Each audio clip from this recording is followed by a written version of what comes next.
आपका बहुत बहुत स्वागत। आज के इस वीडियो में हम वर्ष 2016 उत्तराखंड बोर्ड में पूछे गए लघु उत्तरीय प्रश्नों को हल करेंगे। तो आइए हल करें। पहला प्रश्न है, संख्या 7429 को अभाज्य गुणनखंडों के गुणनफल के रूप में व्यक्त कीजिए। तो आइए सबसे पहले हम 7429 के अभाज्य गुणनखंड कर लेते हैं। 7429 संख्या 7429 में 17 का भाग देंगे। 17 4 जा 68, रिमेनिंग 6 62, 17 3 जा 51, रिमेनिंग 11 119, 17 7 जा 119। अब 437 संख्या में हम 19 का भाग दे सकते हैं। 19 2 जा 38, रिमेनिंग 5, 19 3 जा 57।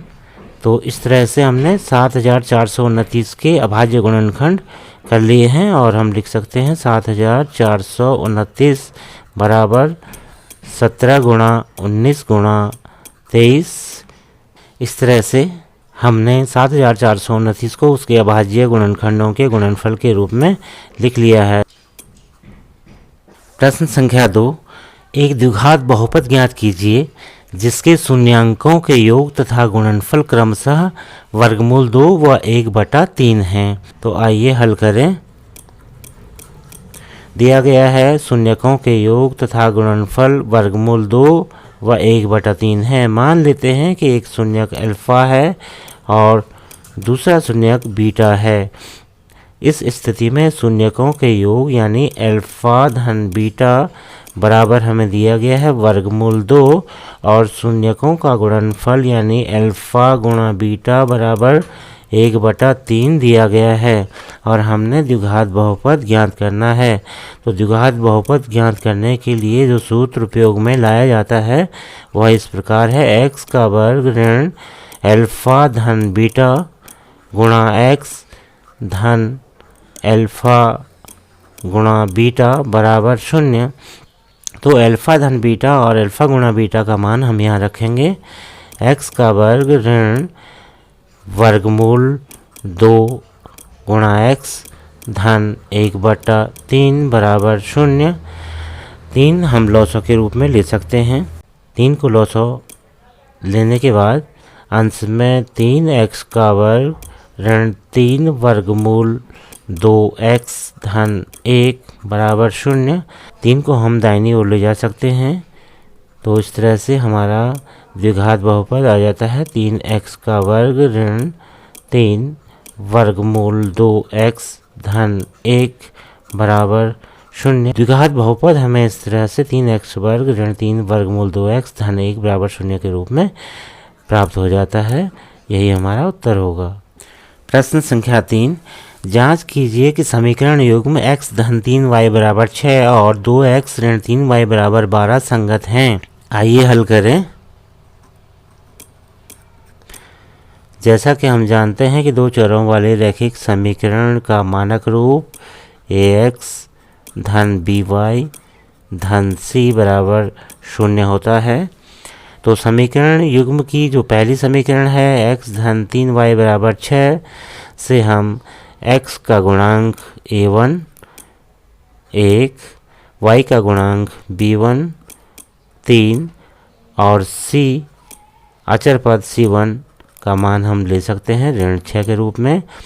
इसी तरह दूसरी समीकरण से हम x के गुणांक a2 का मान 2, y के गुणांक b2 का मान ऋण 3 और अचर पद c2 का मान ऋण 12 के रूप में ले सकते हैं। हम जानते हैं कि दो स्थितियों में पहली a1/a2 is not equal to b1/b2 तथा दूसरी स्थिति a1/a2 बराबर b1/b2 बराबर c1/c2 में ही केवल समीकरण युग्म संगत होता है।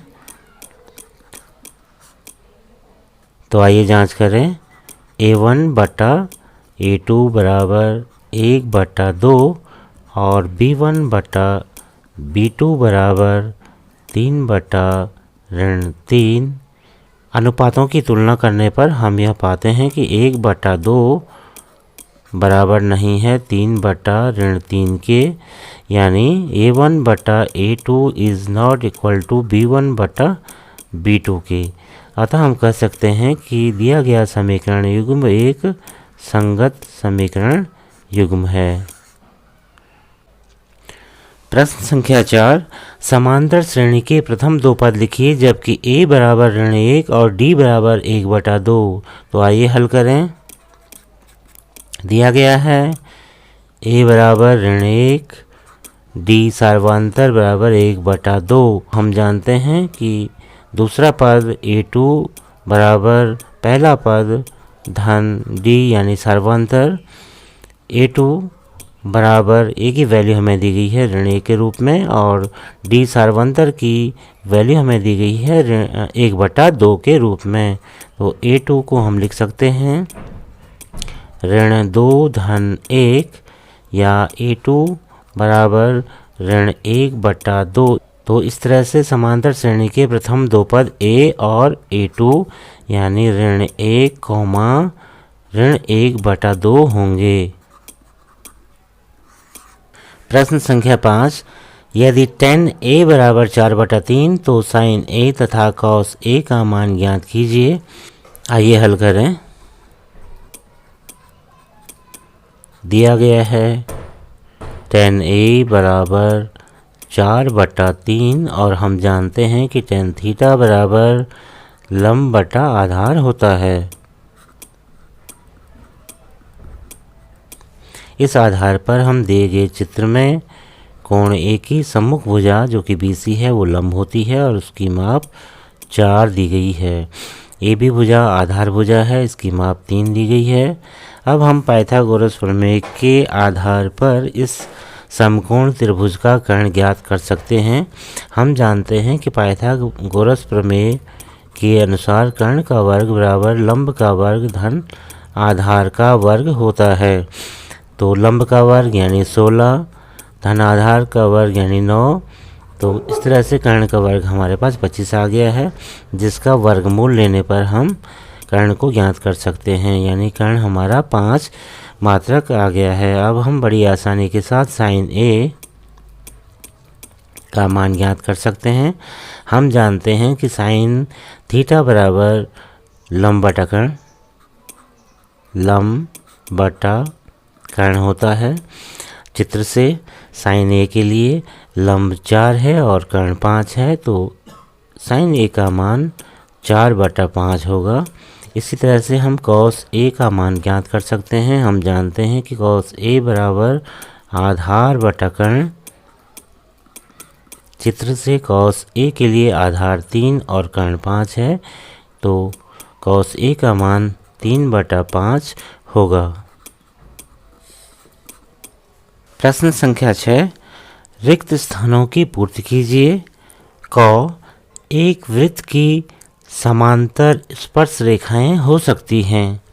ख, वृत्त तथा उसकी स्पर्श रेखा के उभयनिष्ठ बिंदु को कहते हैं। आइए हल करें।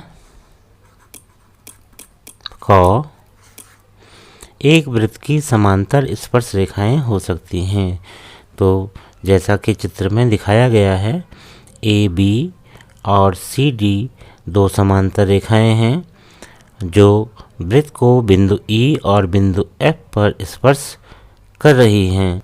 इस तरह से हम देख पा रहे हैं कि एक वृत्त की दो समांतर स्पर्श रेखाएं हो सकती हैं। तो ख का आंसर होगा 2। अब ख वाला हम हल करेंगे। वृत्त तथा उसकी स्पर्श रेखा के उभयनिष्ठ बिंदु को स्पर्श बिंदु कहते हैं।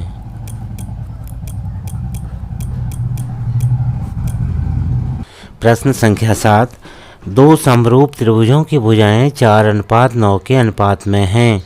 इन त्रिभुजों के क्षेत्रफलों का अनुपात क्या होगा? आइए हल करें।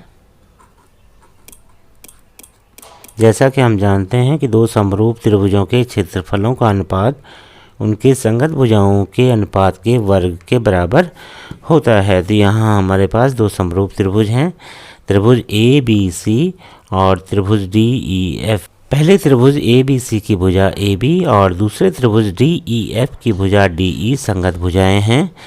तो लिखा जा सकता है ए बी अनुपात डी ई का वर्ग बराबर त्रिभुज ए बी सी का क्षेत्रफल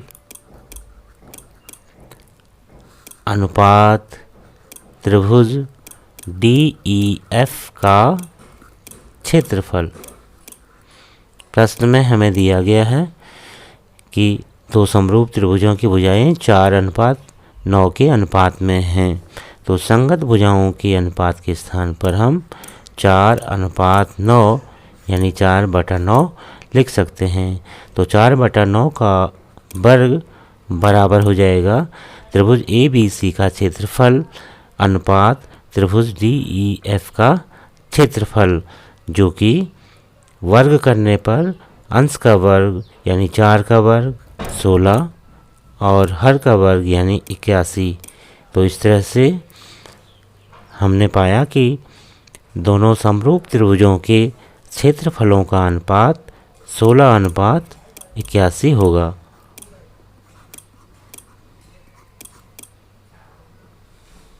प्रश्न संख्या 8, उस घनाभ का आयतन बताइए जिसकी भुजाएं 5 सेंटीमीटर, 8 सेंटीमीटर व 12 सेंटीमीटर हैं। हल करें। दिया गया है घनाभ की भुजाएं 5 सेंटीमीटर, 8 सेंटीमीटर व 12 सेंटीमीटर की हैं। हम जानते हैं कि घनाभ का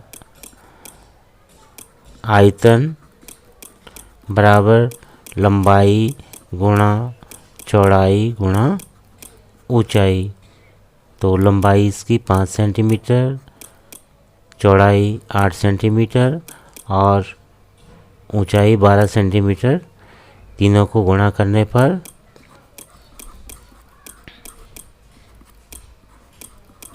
480 घन सेंटीमीटर के रूप में हमें गुणनफल प्राप्त होता है। अतः घनाभ का आयतन बराबर 480 घन सेंटीमीटर। प्रश्न संख्या 9, माध्य, माध्यिका तथा बहुलक के बीच संबंध लिखिए। आइए हल करें। माध्य, माध्यिका और बहुलक के बीच संबंध इस तरह से होता है। माध्य ऋण बहुलक बराबर तिगुना माध्य ऋण माध्यिका।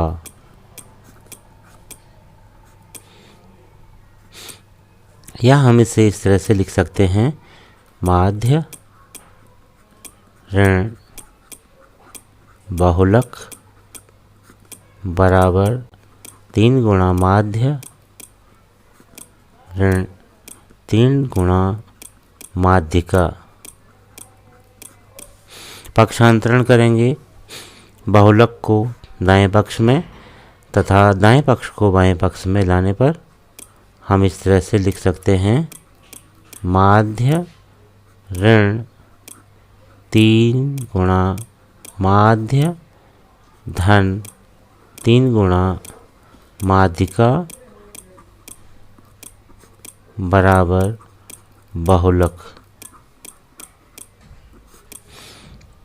या ऋण 2 गुणा माध्य हल करने पर धन 3 गुणा माध्यिका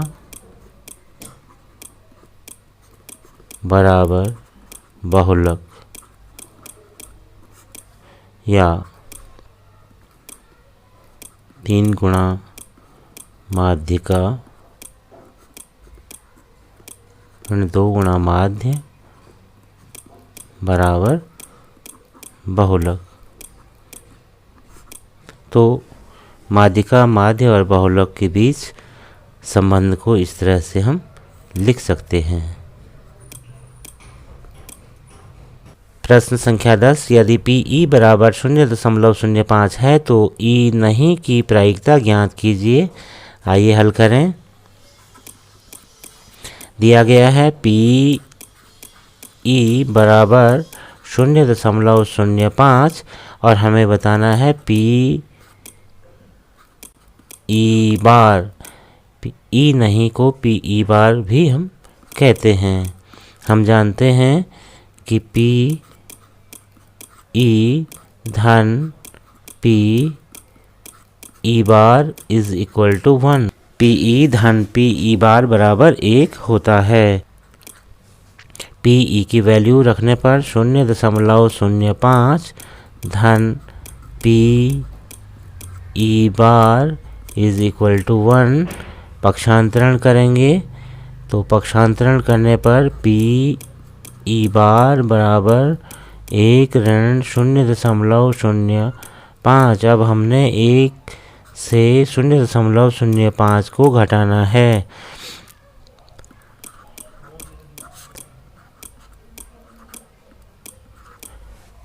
घटाने पर हमें पी ई बार बराबर 0.95 प्राप्त होता है। तो इस तरह से हमने पी ई नहीं की वैल्यू ज्ञात कर दी है, जो कि 0.95 के रूप में हमें प्राप्त हो गया है।